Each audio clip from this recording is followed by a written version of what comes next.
I actually hate to turn that beautiful song off, but let's get to business, right? And I want to congratulate you. You are with an incredible company, and I'm thrilled to be here with the men and the women who are really the heart and soul of one of the greatest, most admired, and most successful companies in the history of the world, frankly, the one and only McDonald's. I've gone there a couple of times.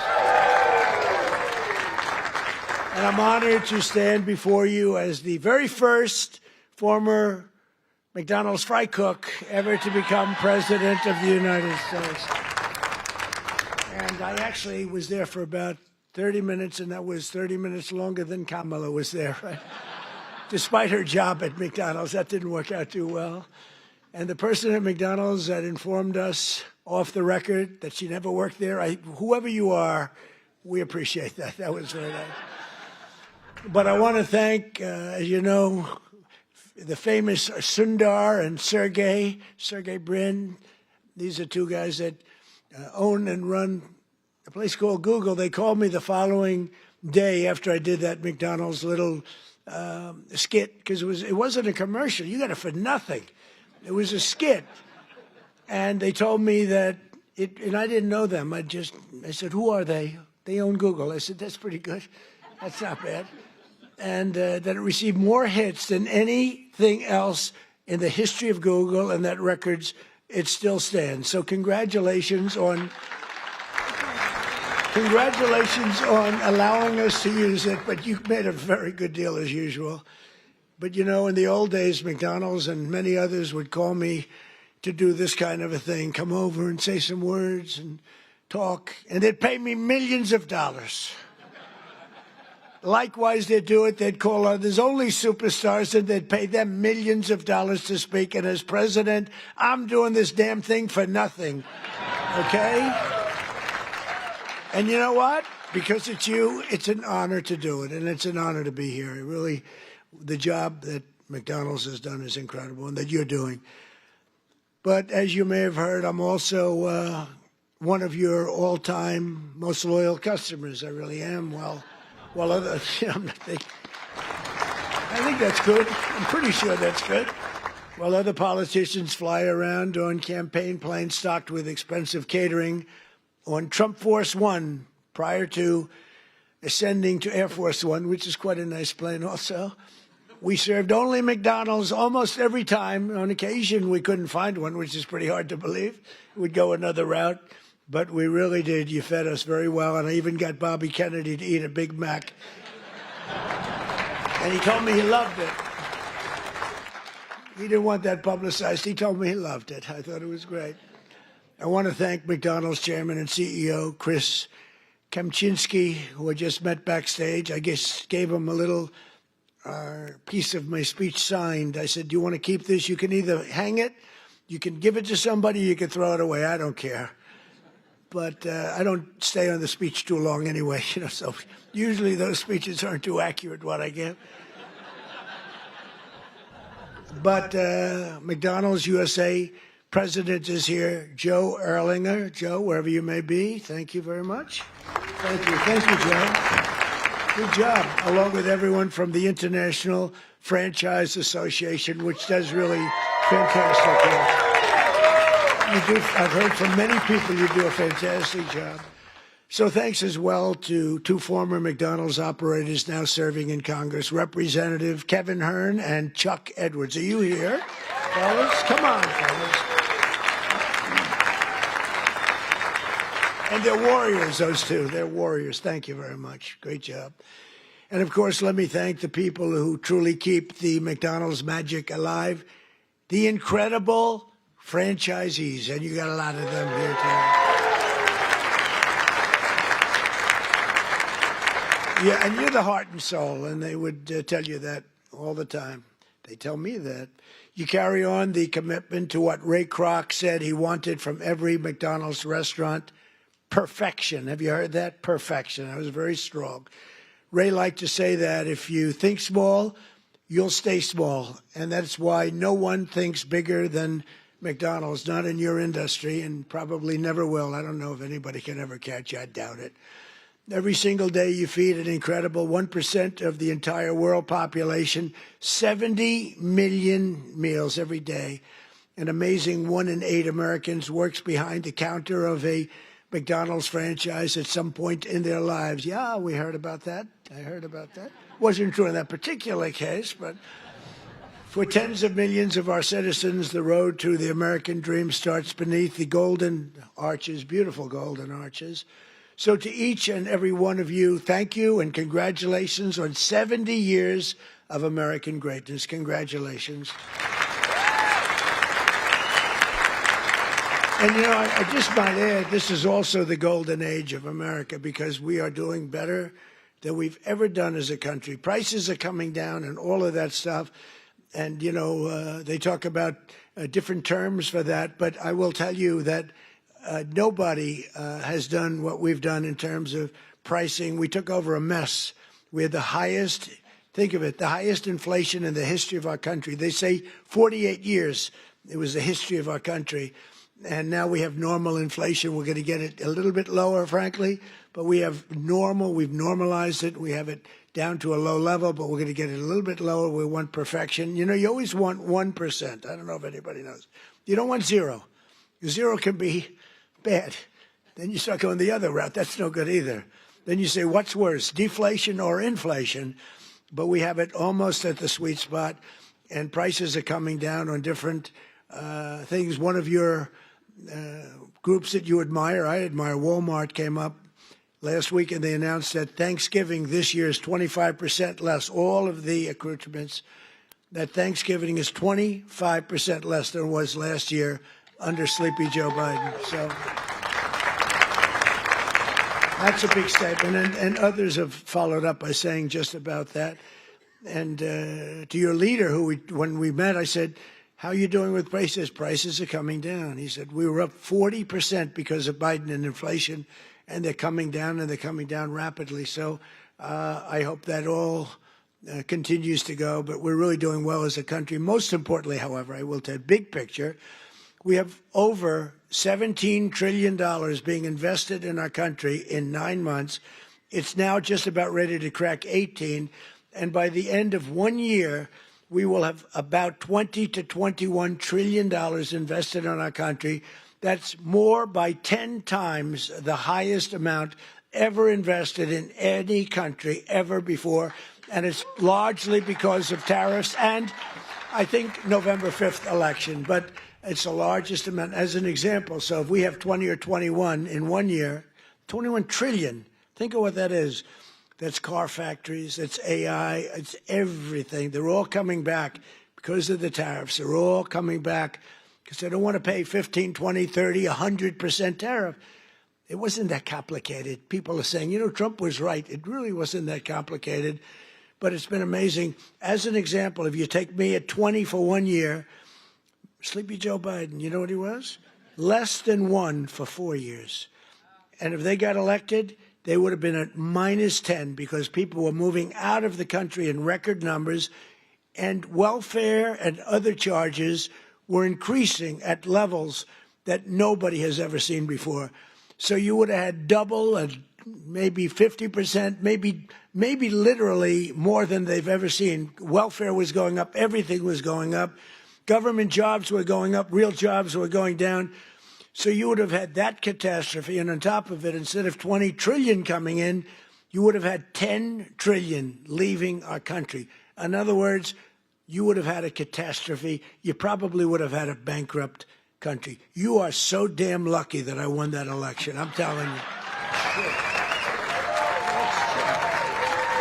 It's actually true. I hope the press covers that. You know. Sometimes he got up and he ranted and raved and bragged. I don't brag. I just give you the facts. It's true. But those in this room know the people of our country better than anybody. And before the sun rises, you're up serving hot coffee to construction workers, nurses, and police officers on the way to the job. In the evening, you stand ready with the fast dinner and a smile for busy moms and their children as they race from school to soccer practice. Really is. It's Americana. And late at night, your lights are often the only ones still glowing when the long-haul trucker pulls up for a good meal and a best Coca-Cola in America. Best Coca-Cola. Whoa.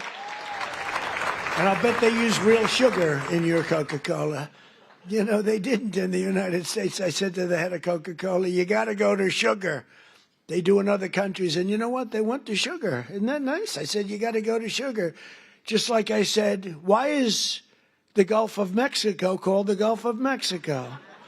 I said, we're changing the name. And now it's the Gulf of America. It has nothing to do with McDonald's, but maybe it does. Because it's very nice cycle. We have 92% of the shoreline. They have 8%. I wouldn't say I made a lot of friends in Mexico, but they still like me. Wasn't that a good change? Seriously, wasn't that beautiful? And it was done in an instant. You know, it's like, normally you think a thing like that would take years. This took like 10 minutes.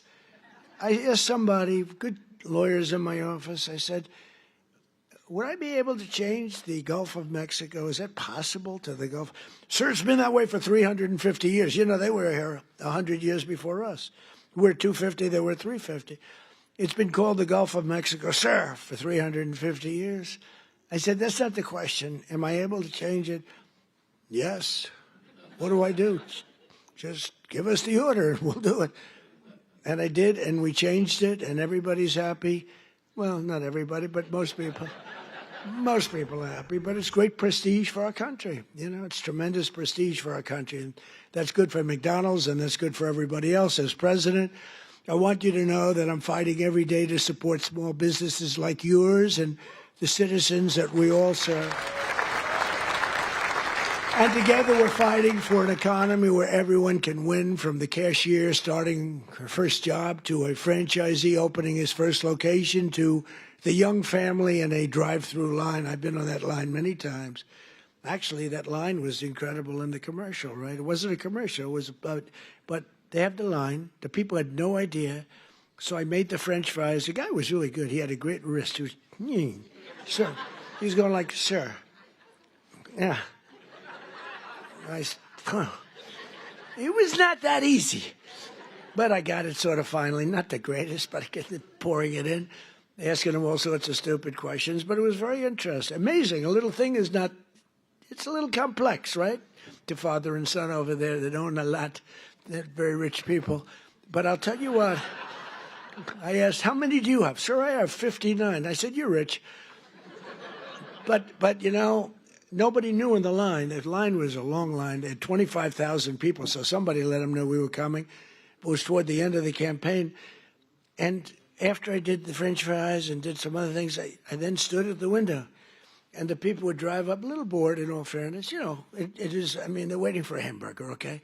So they'd drive up like this. They'd look over. Whoa! Every one of them. And it was fascinating. Every one of them, they would, it was, the response was incredible. Almost like I knew I was going to win when I saw that. I knew, because the response was love. It was great. They had a good time, but we did, I think, 12 people. Every one of them had the same response. They drive up, they this, they get that, getting a little cash ready, and they look over, and it was, some did a double take. Some went like that. Whoa. But it was sort of an amazing moment. You know, I did a garbage truck also, right? And everybody, and I thought, when I spoke with Sergey and Sundar, I said, yeah, but the garbage truck was equal, wasn't it? They said, not even a contest. Garbage truck was great, not even a contest to McDonald's. And that's because we had the power of McDonald's. I mean, it was an amazing thing. I thought the garbage truck would have won. And they said it was good, but it wasn't even close. So that's a tribute to what you've built, really. It really is a tribute to what you built. But there's still a lot of work to do, and we're making tremendous progress. 1.9 million more American-born workers are employed today than when I took office. Think of that. 1.9 million more today than, and these are American-born workers. Nobody thought that was possible. And we have the strongest borders in the history of our country. Nobody comes in unless they come in legally. You see the numbers. Everyone thinks it's impossible. A year ago, millions of people were storming our borders. Today, they only come in if they come in legally. And wages for hourly workers are rising at the fastest pace in 60 years. And sometimes you might say, was that good or bad? It's great for you. The minimum wage thing you'll have to be talking about. You're going to have to fight. We were talking about California, Gavin Newsom from California.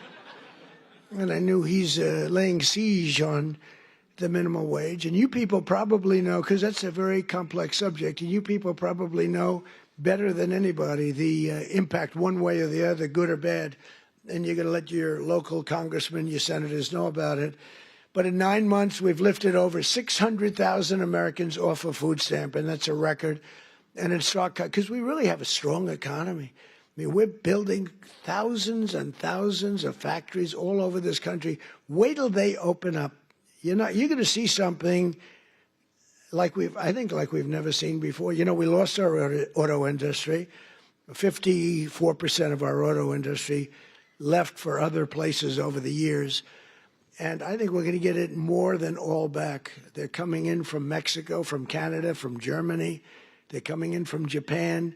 We made a deal with Japan, $650 billion. We never got anything. We made a deal with the European Union, $950 billion, and they have to buy our oil and gas and many other things. And I want to say it's good for everybody, all that. We made a deal recently with China, where they buy our soybeans, but it's hundreds of billions of dollars. And it's incredible what's taken place in our country. The world was laughing at us like we were stupid people. They're not laughing anymore. They don't laugh at us anymore. They respect us now again, and that's what we want. We want to be liked. We want to be respected, much more so than being liked. And, you know, in a certain way, they like us better now, too. They respect us, but they like us better now because the world was ripping off our country. Not sustainable, not even sustainable. China was making $722 billion. Think of that. Not million. 722 million's a lot, isn't it? $722 billion. They built their military with the money that we gave them over the years. And in my first term, we had a great first term. The most successful economy we've ever had in my first term. This is going to blow it away. This is blowing it away, to be honest with you. It blows everything away. There's never been a time like this, and you're going to see the results, you know, pretty quickly. But in stark contrast to the previous administration, 100% of all new jobs created in America under my administration have been created in the private sector. Because, you know, we are trimming out government jobs. You can't have, you know, what they do is they give you phony job numbers in a lot of ways, but they'd hire 100,000 people, and all of a sudden it looks like they're doing well. They're not doing well, because those are jobs that they hurt our country. If those jobs can be in the private sector, paying taxes and all the other things, it's a big 100% of the jobs that we put in have been, think of that, are in the private, come from the private sector. In my first term, we built the greatest economy in the history of the world. And now we're doing it again, but this time it really is, as I said, much stronger, much better. I think it's going to be something that nobody has ever seen before. My pledge to every family and every small business is that I will not rest until you are richer, stronger, more successful, happier, till you've gotten a piece of the American dream. Some of you in this room have really gotten a piece of it because you made a great decision to go with a great, great company years ago. And it's really pretty amazing. That begins with making America. We have to do, the word is affordable, and affordable should be our word, not theirs, because the Democrats got up and talked affordability, and they don't say that they had the worst inflation in history, the highest energy prices in history. Everything was the worst. What they're great at is lying. They say affordability. This stuff was all much more expensive. We have a couple of items like coffee, which is a little high. We're going to get that down. You saw that today. The coffee comes down. Remember when I first took over? Eggs. My third day in office, I have a news conference, and the fake news media was screaming at me, Mr. Congressman, about eggs. Remember that? I'm standing there very innocent. Oh, hello. Do you have any questions? What about eggs? What about them? They're up 4 times. I said, look, I just got here. I'm sorry. And Brooke Rollins and Department of Agriculture did a phenomenal job. And they said, don't order eggs for Easter because you won't be able to get them. And they said, we have a big Easter egg hunt at the White House. It's sort of a thing that has gone on for 100 years. They said, could you order plastic eggs? I said, I'm not ordering plastic eggs. We're going to have eggs down by that time. And by the time we got to Easter, the price of eggs had fallen precipitously. We had all the eggs in this country you want. And we know what we're doing. I mean, we know what we're doing. We rebuilt our military. We have the greatest military anywhere in the world. We make the greatest military equipment anywhere in the world. And everybody knows it. And everybody knows it. And you saw that with the way we took out the nuclear capability of Iran with those gorgeous B-2 bombers. They flew in there. And they wiped it. And the word was obliterated. Remember when CNN said, well, it might not have been obliteration. Think of the pilots. They go in there, they're under fire.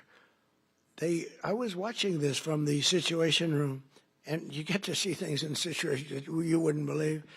And they said, sir, they have entered Iran airspace. All of a sudden you see much faster. Then you see them going down at the whole thing was crazy. I actually said, do people really want to do that for a living? They're waiting for them, but the equipment is so good. The B-2 bomber, stealth. They never saw them. They never saw them. I mean, it's the most amazing thing.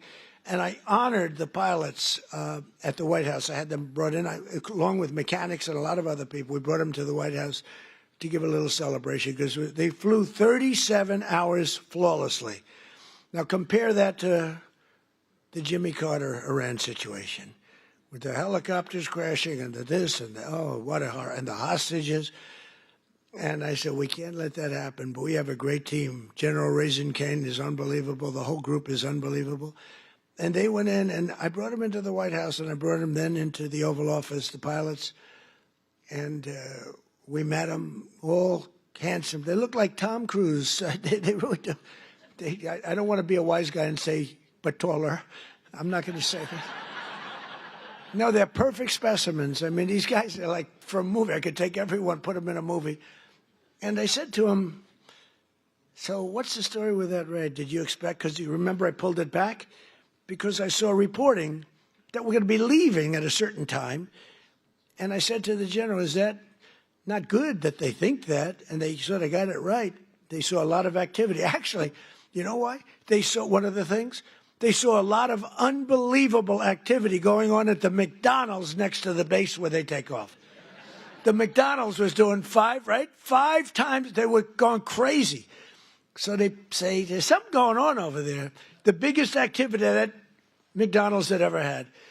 And it was a nice story, how well it's doing. But that was not a good story for us. So I canceled it and then I announced we're canceling it. And the pilots said they were devastated. Then I put it back at the exact same time because that was the only time they weren't thinking would happen. And we left exactly on time, but that was after canceling it 2 days before. And then we put it right back in the exact same slot. And we had identical planes, B-2s, flying four of them, flying into Guam. And they thought that was the attack team. And they were watching those planes in Guam, going to Guam, and that was not the planes that we had. But think of it, they flew both ways 37 hours without a sputtering of a bad engine, without any problem. But they got in and they said they have entered Iran airspace and the enemy's waiting for them. And they dropped the bombs. They hit every chute. You know, they have air chutes that go deep into the granite mountains. If you don't hit those chutes, the damage won't be as big as you want. And every bomb hit every chute. And then we hit them with rockets from a submarine that was quite a distance away, 30 of them. Let's put it this way, they got hit. And it totally took out the nuclear capability. And I said to these guys when they came in to the office, I said, do you guys like doing this stuff? You know, they said, sir, it was the greatest day of our life. Can you believe this, Congressman? It was the they're like heroes. They're like American heroes. Who the hell wants to sit? You know, those ships are very big, but they're very small when you're up way high, going very fast. And he said it was the greatest day of our life. And they told me something that I didn't know. They said that, sir, Do you know we waited 22 years for this, our predecessors and us. We would practice this run for 22 years. I didn't know that. For 22 years, we had to practice. We'd do it 3 times a year. We would practice this exact run. And then when you cancel it, because I canceled when they heard that we were coming, we were devastated. I said, see, now if I were a flyer and they canceled, I'd be extremely happy. Well, we're canceled, so let's forget it. But we were devastated. So I said, this is something you really love, right? Yes, sir. We were so honored. This was the greatest day of our life. I mean, it's really great. We just have incredible people in this country. It's an amazing story. And they hit, and then they said, skedaddle, the word skedaddle.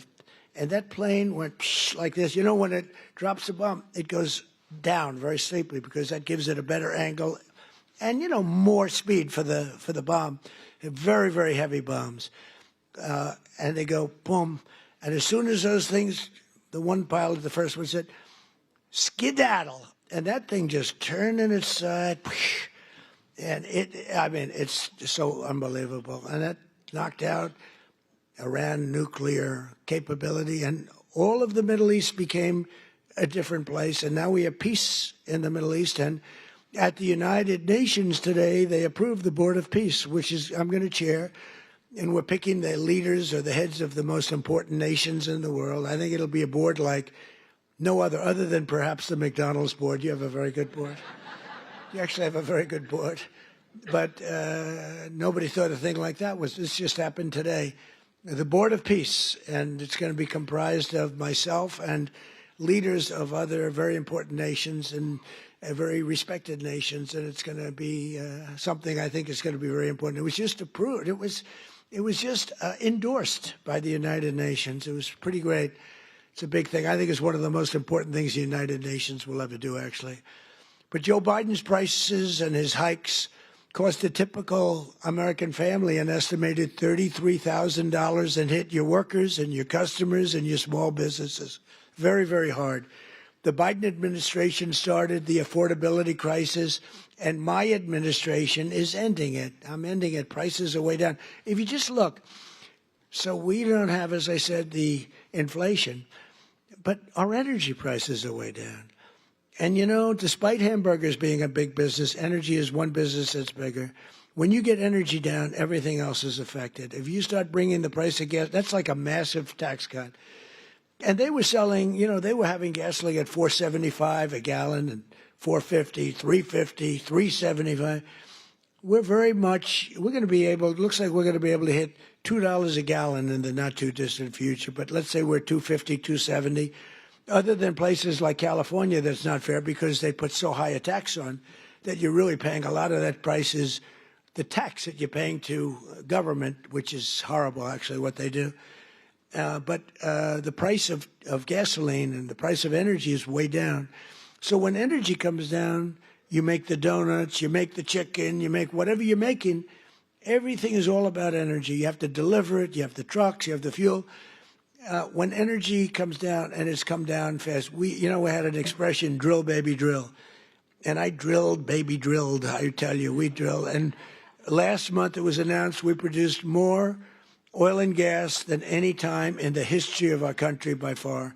And when you do that, everything comes down. You don't even have to look at the numbers. And it's all beautifully coming down. And as per your chief executive and your chairman and everybody else, they tell me the prices at McDonald's are coming down. It's moving down.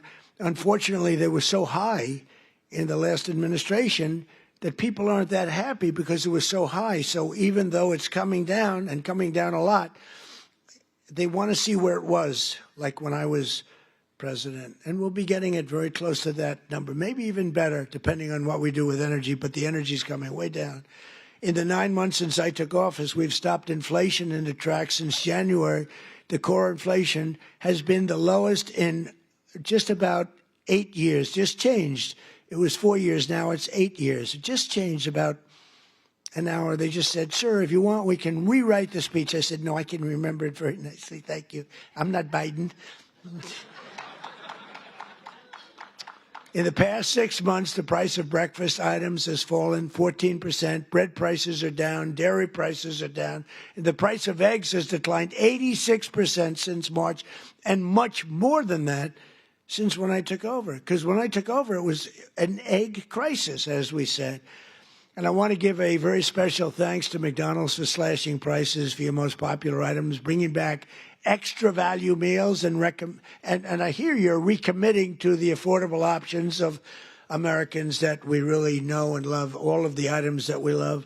And I hear that McDonald's is playing a very big role in that. We're getting prices down for this country, and there's no better leader or advocate than McDonald's. And I believe the next time maybe I'll have to be back here again next year if you get them down enough, okay? That's all you have to do for me is get them down enough. We'll come back. We'll come back, Mr. Chairman. But while Democrats wanted to give Americans the largest tax hike in history in July, I proudly gave you the largest tax cuts in American history and signed the one big beautiful bill, I call it the great big beautiful bill, into law. That includes no tax on tips, no tax on overtime, and no tax on Social Security for our great seniors. That is a big deal.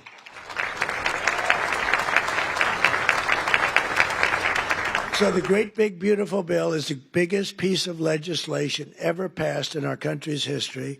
It gives expensing to you as owners, where you do something, you could expense it, you can take it off in 1 year instead of 38 or 40 years. It gives you so many things.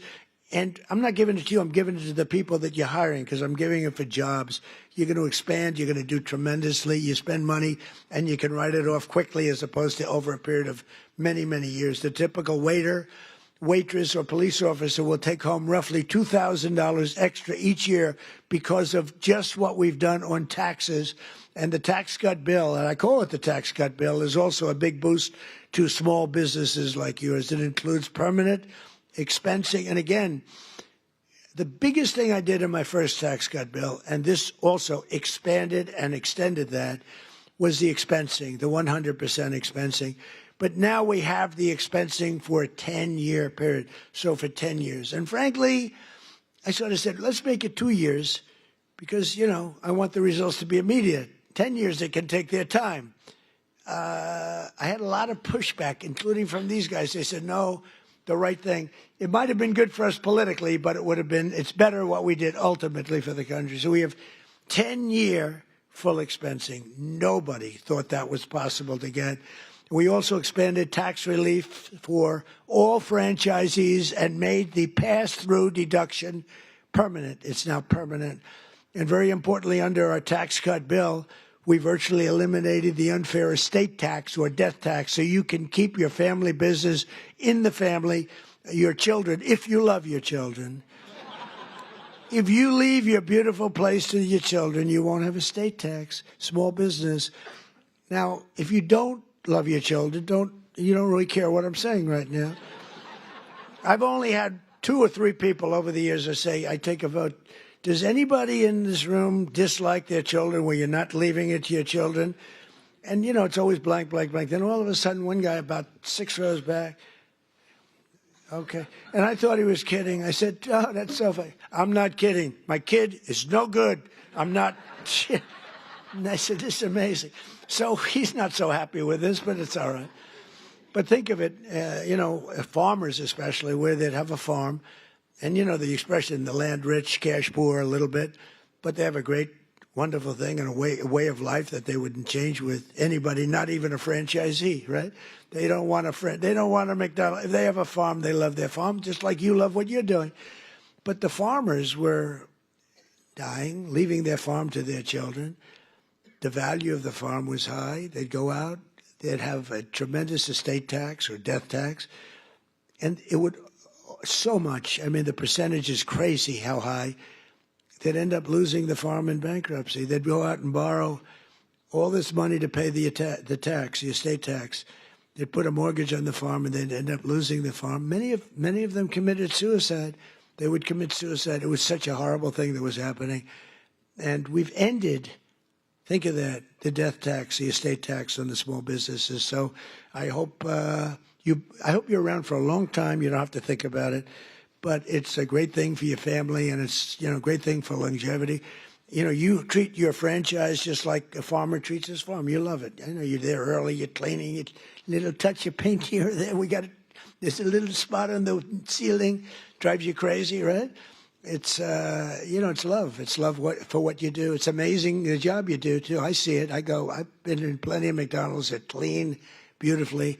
You must have some awfully good incentives because they are really amazing places, the job that's done. But upon taking office, I signed an order requiring that for every new regulation, 10 old job-killing regulations have to be eliminated. So if we put in a new regulation, then we get rid of 10. Otherwise, you don't get the new regulation.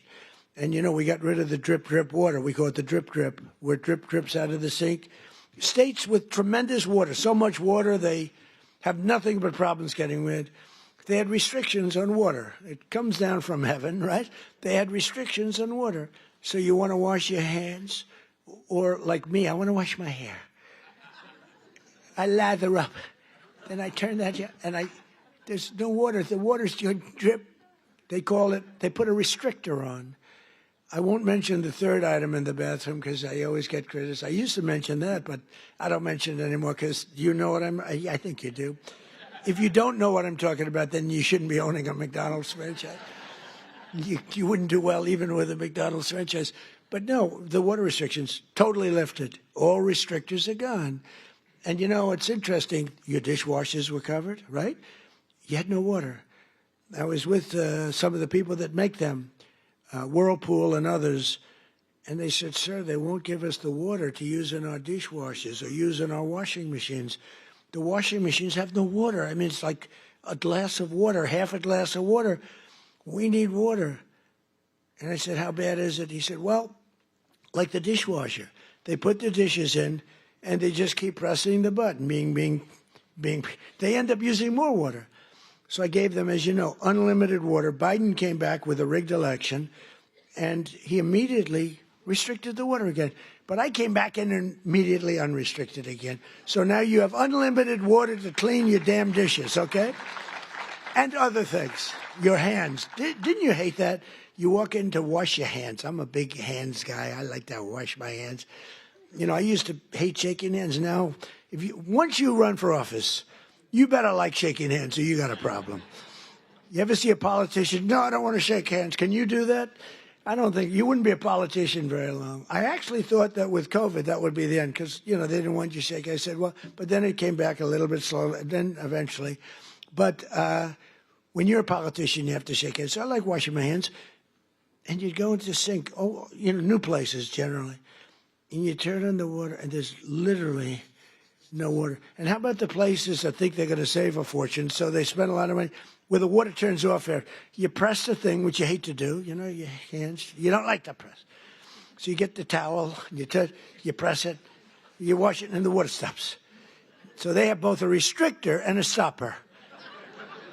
You get like 4 drops of water. Tell me, do we really get rich with that? Okay, do we really? This is so ridiculous. So I undid all of that nonsense. But we did much more important for you. We've rescinded the insane Biden energy regulations on ovens, cooktops, microwaves, and ice makers that were driving your costs through the roof. You have no longer restrictions in that. I hope you understand. But I did better than that, too. In terms of slashing, we slashed more than $1 trillion worth of regulations, burdens on the U.S. economy, in particular on businesses and people that employ people. Combining our regulatory and tax cuts, we've reduced the effective burden on franchisees by more than 37%. You're so freaking lucky. You are so lucky. These guys are so loaded, they probably don't even know what I did for them. They make so much money, they say, yeah, it's peanuts, 37%. Let me tell you, you should have suffered a little while through Kamala. The good news is she had no clue. You just wonder, I want to give an IQ test to Kamala and Biden. Who do you think wins? But they were destroying your businesses. But I have better than that, though. As you know, in my first time, I also stopped a mortal threat to the franchise business model by terminating Obama's infamous joint employer rule. Joint employer. In other words, you were screwed. You would have been mortally wounded, perhaps. I said to a couple of the people, what would have happened if that? Sir, please, I'd rather not talk about it. They don't want to talk about it. I ended it. You got lucky on that one, let me tell you, because I said, really, I asked one of my guys, because when I was coming over, I saw that in the speech. I said, what does that mean? He said, that would have been death to businesses like yours and others. It was just, these people don't care. They didn't care. But I ended it, and I think that's one of the biggest things that you'll ever have done for yourselves. I think that's the biggest thing that can ever be done for you. We mentioned all these different items, but that's the biggest by far for you. As long as I'm president, I'll always defend your right to run your own small business and do it well. And some of your small businesses have become very large business. One of the franchise owners here today is Carlos Matios Sr., who escaped Communist Cuba when he was just 6 years old. In America, Carlos took jobs as newspaper delivery boy, a factory worker, and eventually became a New Jersey police officer. Then, in 1998, Carlos switched careers and moved to Virginia, where he took over his first McDonald's. Where's Carlos? Is he around here? Let me see. Come on, stand up. Stand up, and your son too. Stand up, your son. Good-looking son. I met him backstage. He had a knack for turning around poorly performing restaurants, and today his family owns nearly 60 McDonald's all along the East Coast, including at the Pentagon, where I've ordered numerous Big Macs. Right? In fact, he served when the great football team came in. They served McDonald's, and you'd have these guys walking out, the biggest human beings I've ever seen. They were the national champs, right? Remember the team? Who was the team? Remember the team? He said Clemson, that's right. And these guys, I don't know, they were, like 6'6". What do you weigh? Sir, I weigh 392. I said, but you reported it much. I said, yeah, that's what they say. But and he'd have like 12, just each. And I thought he was bringing them back to the rest of the team. I said, that's nice, but maybe the team wants them. No, this is what I said, are you going to eat all of them? Yes, sir. He didn't even know what I was talking about. But you served it, and you did a great job. In 2019, when we hosted that great Clemson Tigers at the White House, I literally brought dozens of quarter pounders from McDonald's. We bought the whole thing. We bought the quarter pound. We bought actually just about it. Well, he really had no choice because he just took everything he had in the whole restaurant. We got whatever the hell, probably whatever didn't sell, we got, right? But Carlos is here with Carlos Jr.'s son, who started as a cashier and now runs dozens of the restaurants. Congratulations, fellas. What a great family. Congratulations. So in conclusion here tonight, carry on and really just keep going and inspiring that legacy and that pride that you have at really beyond almost all else. It was excellence and service, stretching back more than 7 decades to when 2 hardworking brothers with a hamburger stand in California partnered with a hard-driving entrepreneur from Illinois to revolutionize the restaurant business forever, like nobody had ever seen. Because of men and women like those in this room who have pride in your souls, love in your hearts, and ketchup in your veins. Did you ever hear that one? 70 years later, McDonald's is the #1 fast food restaurant in the entire world, and honestly, it's not even close. What a job you've done. And it still is really growing stronger with 900 new restaurants planned in the United States in the next 2 years alone. And I think with the great, big, beautiful bill, you might even double that number. I can imagine you'll double that number. But it's amazing to watch you grow. You know, the big ones, they get a little slow, they get a little fat, they get a little sloppy.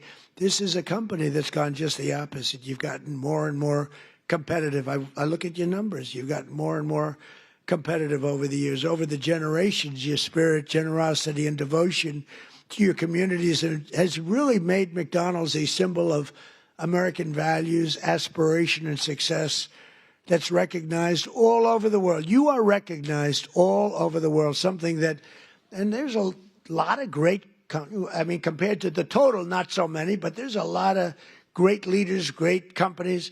But I think more than anybody, McDonald's is recognized all over the world and as widely as, frankly, the stars and stripes themselves. And everywhere there's a McDonald's, we see stars and stripes. Everywhere the American flag flies, you'll find the golden arches, and there you'll find good people doing honest, beautiful, hard work, and happy families sitting down to a really great meal. Because no matter who you are, everyone loves something at McDonald's. There's always something to have. I like the fish. I like it. You could do a little bit more tartar sauce, though, please. Seriously. I hate when I say, do you have any tartar sauce? Do you understand that? Yes, he understands that. Together with hardworking Americans like you, we're going to pioneer new heights of prosperity. We are doing better as a country right now, and people are seeing it. The Wall Street guys know it. The stock market hit its all-time high 48 times in a row in 9 months, 48 times during the 9-month period. And we're hitting the highest stock market we've ever had in history. All markets, all three, all markets, every one of them has hit all brand new highs.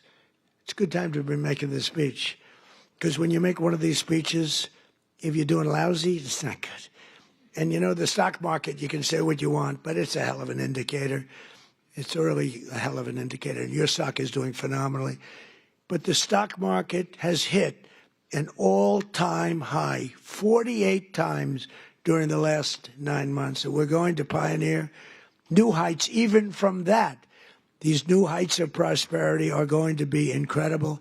We're looking at affordability. We're going to bring it down for everybody, because not everybody understands the fact that a great stock market is great for everybody, including 401ks. You know, the 401ks hit the highest number that they've ever been 2 days ago.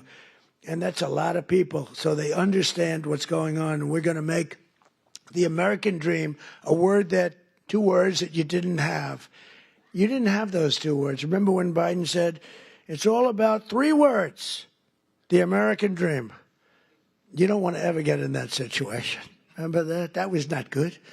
It's all about 3 words, American dream. But possible, and you're going to make it really possible for millions and millions of people.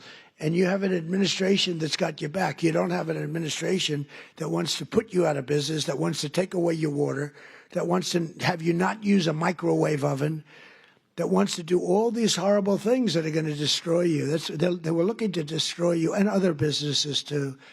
So together we're going to make America richer, stronger, prouder, and happier than ever before.